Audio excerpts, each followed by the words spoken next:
There are several methods for predicting slopes and deflections for beams, one of which is double integration.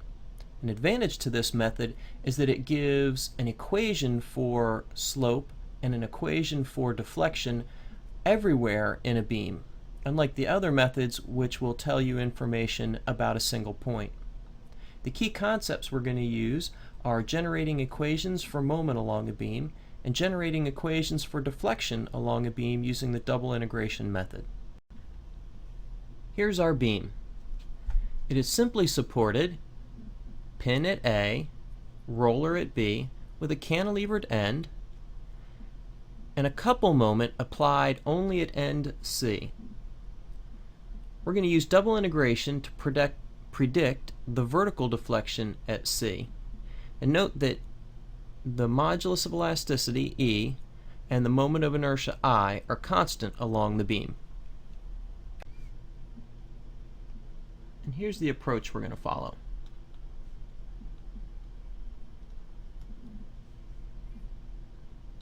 First, we'll approximate the answer.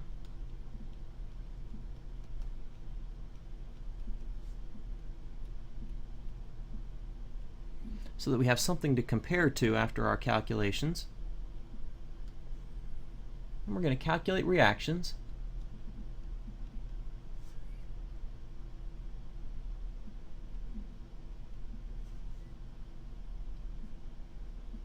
From there, we'll calculate the moment equations.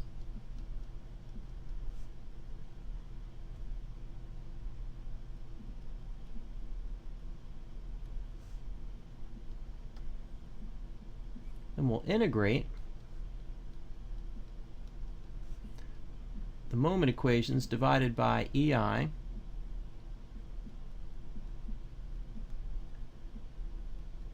to get slope everywhere. And we'll integrate the slope equations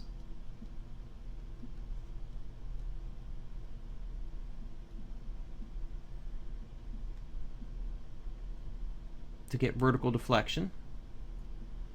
And because those are indefinite integrals, we're going to have constants of integration.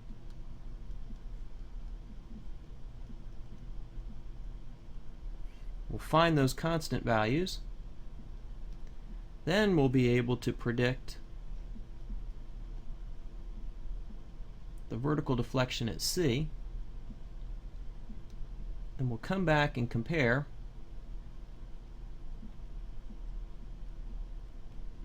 with the approximation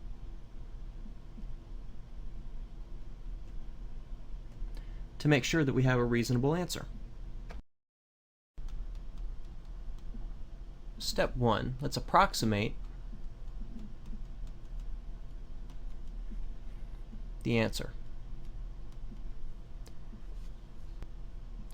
If we look at the deflected shape of this beam, we expect it to be something like that. Well, we can approximate this situation and look at just the cantilevered end with the couple moment,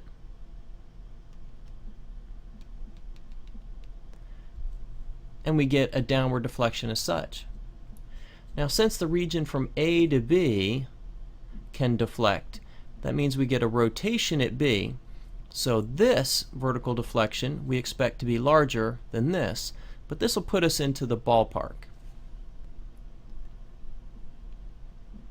And so let's predict the vertical deflection for this situation.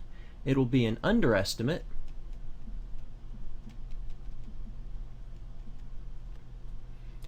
but I picked this geometry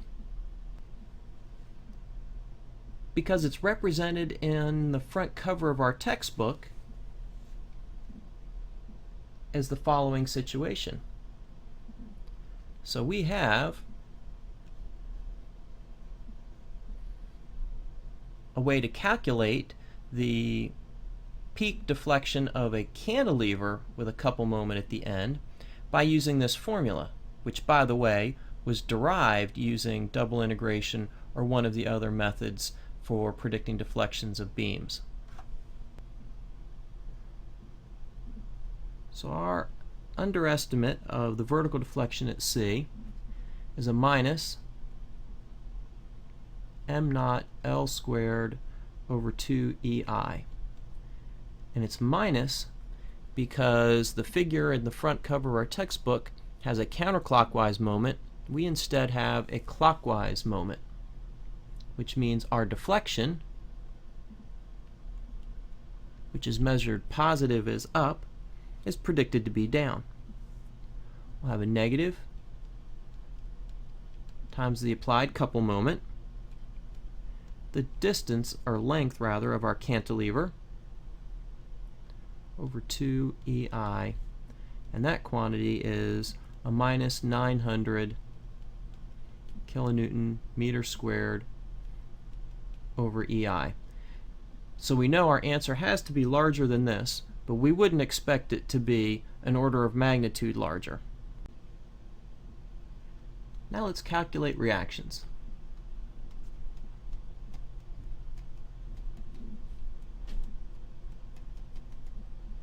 Because we'll need those in order to construct our equations for moment. We'll have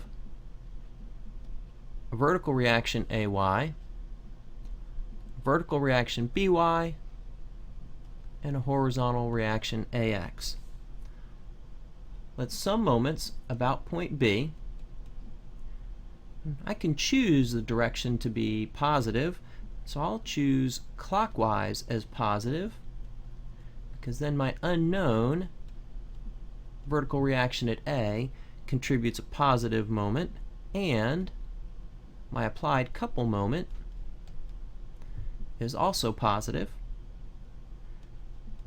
Solve for my unknown vertical reaction at A. We have a minus 8.33 kilonewtons. We'd assumed it was up. It's not. It's in the other direction. Now we'll sum forces in the vertical direction. We'll choose up to be positive for our summation. We have the contribution of the negative reaction at A. Add in the reaction at B. BY is a positive 8.33 kilonewtons. So it is in the direction we drew it, up. Now we're ready for step 3, the moment equations.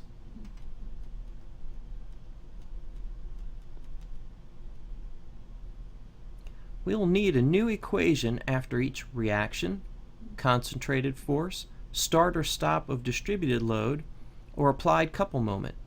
So in the case of this problem, we're going to need two equations for this structure. We'll have an equation in the range of x1, which will run from A to B, and we'll have an equation in terms of x2, which will run from B to C. So let's cut it between A and B. I'll have a free body diagram cut within the range of x1.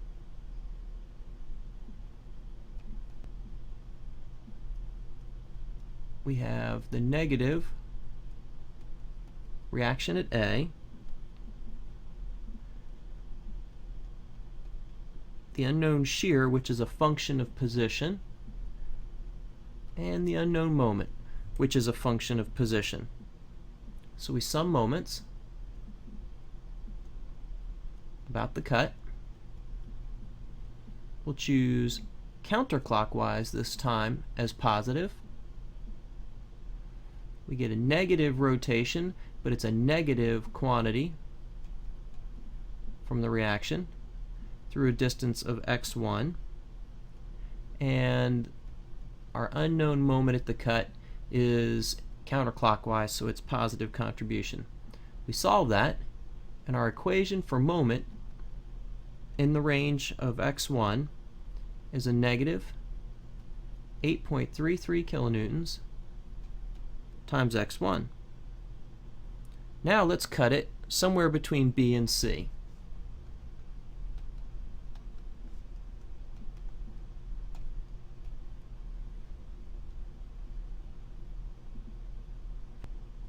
We have the reaction at A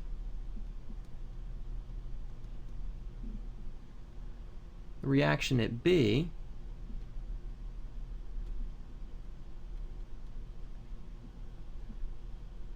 the unknown shear within the range of x2, the unknown moment as a function of x2. Distance between A and B is 6 meters, and our overall length is x2.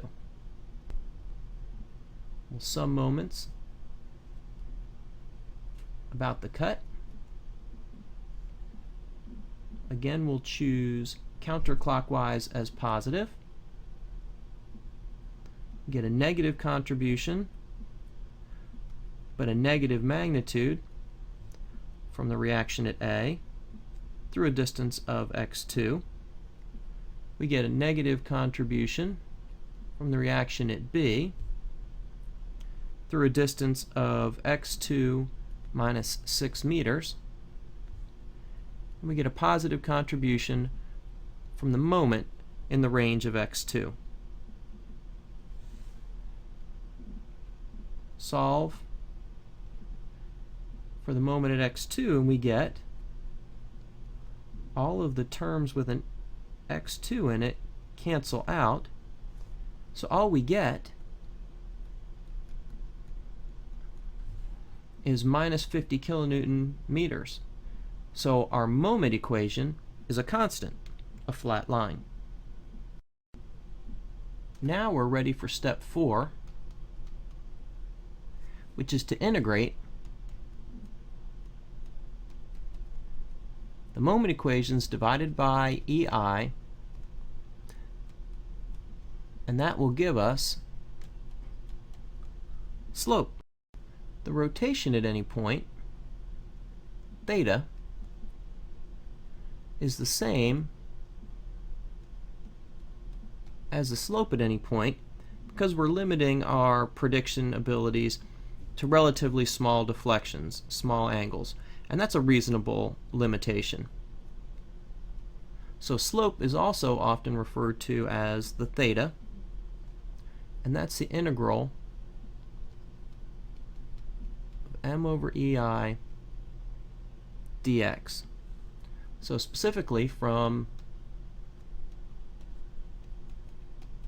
A to B, which is our range for x1,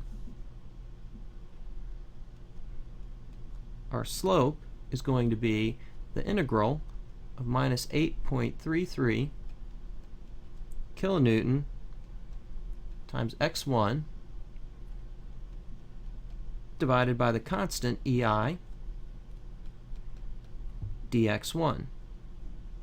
Well, we're integrating a polynomial, so we increase the power of the x term squared and then divide the whole thing by the new power. So we have a minus 8.33 kilonewton x1 squared over 2EI plus our constant of integration, since this is an indefinite integral, and that simplifies to minus 4.17 kilonewton times x1 squared over EI plus the constant of integration. And we're going to call that equation 1. Now, from B to C, we'll get an equation for the slope, and we'll call that theta 2. This is the range of x2. We'll integrate the equation we got for moment, which was a constant, divided by the constant EI with respect to x2, which will give us a minus 50 kilonewton meter times x1 divided by the constant EI plus a new constant of integration. We'll call this one equation 2. We have two constants of integration that we'll need to find in order to have equations that we can use for predicting slope or deflection anywhere along the beam. But we'll have to wait to find those until after we generate our equations of vertical deflection. Now we're ready for step 5, where we integrate the slope to get vertical deformation.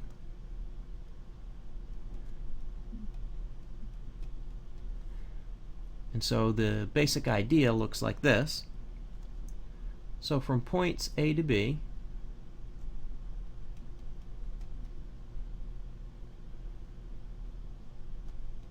the equation for vertical deformation will be the integral of a minus 4.17 kilonewton over EI times x1 squared plus the first constant of integration, dx1. And just a reminder, x1 is measured this way. We're integrating polynomial with two terms, one of them being the constant. So we'll raise the power of this term, x cubed, and we'll divide it by that new power. So we get a minus 4.17 kilonewton over 3ei x1 cubed. We integrate this constant with respect to x1, and since the power on this x is 1, we divide c1 by 1, we just get c1, but we get a new constant of integration, and if we simplify this a little bit, we get a minus 1.39 kilonewtons over EI x1 cubed plus c1 x1 plus c3. And we'll call this equation 3. Then from B to C,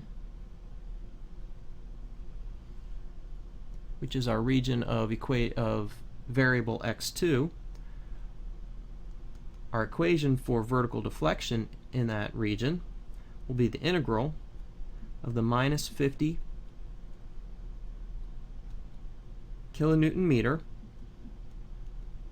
over EI times x2 plus the constant c2, all with respect to x2. So we'll raise this to the second power and divide by 2.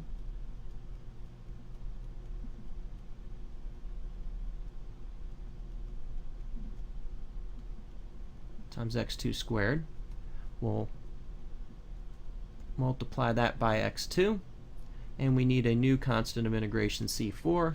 We'll simplify the first term, minus 25 kilonewton meter over EI x2 squared c2 x2 plus c4, and we'll call this equation 4. So we now have the 4 equations for slope and deflection across the entire beam, but we also have 4 unknown constants of integration. So step 6 is to find the constants.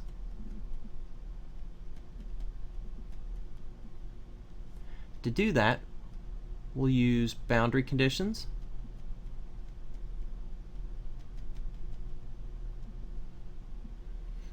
and our boundary conditions include at x1 equals 0, remember this is x1 and this is x2. At x1 equals 0, the vertical deflection is 0 because it's pin support. At x1 equals 6 meters, the vertical deflection is 0 because it's a roller support. At x2 equals 0, well, we're right back at that same point B, but it's a new equation. It's vertical deflection in terms of unknown x2, or not unknown, but variable x2. That gives us 3 pieces of information, but we have 4 unknown constants, so we also need a continuity condition.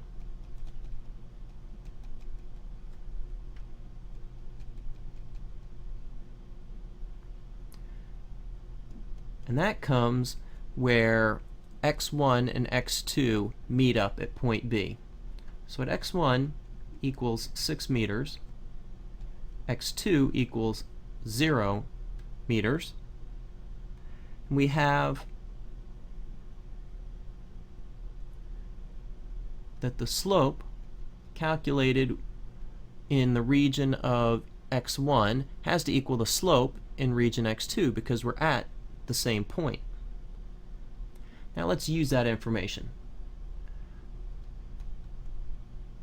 We're going to substitute the boundary condition at x1 equals 0 into equation 3, which we had found was the vertical deflection in the range of x1. So we have the vertical deflection is 0. It equals the minus 1.39 kilonewtons over EI times x1, which is 0, cubed, plus the constant c1 times x1, which is 0, plus the constant c3. So everything is multiplied by 0 except c3, so my constant c3 is 0. Now let's substitute the other end, x1 equals 6 meters, into that same equation, equation 3. Plus we'll use our knowledge of the constant c3. So 0 equals minus 1.39 kilonewtons over EI,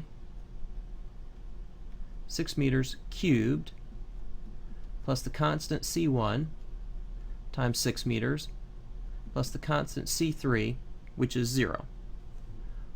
Solve that for c1, and we get a positive 50 kilonewton meter squared over EI. Now let's use our continuity condition along with our knowledge of constant c1. So we'll substitute x1 equals 6 meters into equation 1 and x2 equals 0 meters into equation 2. Looking back, here we have equation 1 and equation 2. We already know constant 1, so we'll find constant 2. So we have minus 4.17 kilonewtons over EI times the 6 meters squared plus the constant of C1, which you just found to be 50 kilonewton meters squared over EI, and that is equal to the minus 50 kilonewton meter over EI times x2, which is 0, plus the constant C2. We solve that, find that C2 is a minus 100 kilonewton meter squared over EI. We now have one more constant to find, C4. So let's use our last boundary condition, and we'll substitute x2 equals 0 into equation 4, along with the constant C2 that we already have. We found this to be equation 4. Since the deflection at that point is 0, we have 0 equals a minus 25 kilonewton meter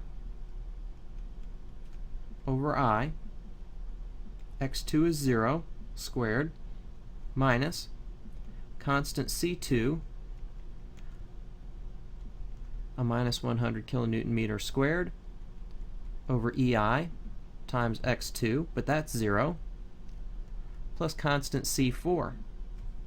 Well, all the other terms drop out. C4 must equal 0. We're now ready for step 7, which is to predict the vertical displacement at C using equation 4 with its constants determined. So we ultimately discovered that the vertical deflection in the range of x2, which runs from B to C, is given by minus 25 kilonewton meters over EI times x2 squared minus 100 kilonewton meter squared over EI times x2. So for the vertical deflection at C, we're talking about at x2 equals 6 meters. The vertical deflection at C is a minus 25 kilonewton meter over EI times 6 meters squared minus 100 kilonewton meters squared over EI times 6 meters, and we get a negative 1500 kilonewton meter cubed over EI. And remember that a positive answer would have been a vertical, or it would have been an upward deflection. We had originally predicted or sketched out that our deflection would be as such.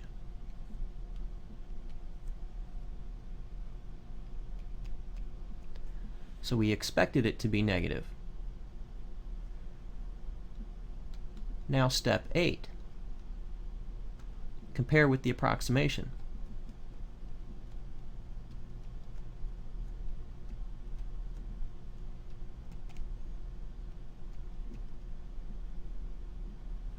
And we had found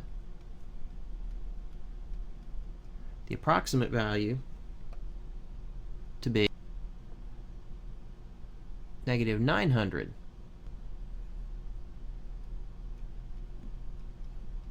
kilonewton meter cubed over EI. And since our prediction is a negative 1500 kilonewton meter cubed over EI, we knew this had to be an underestimate.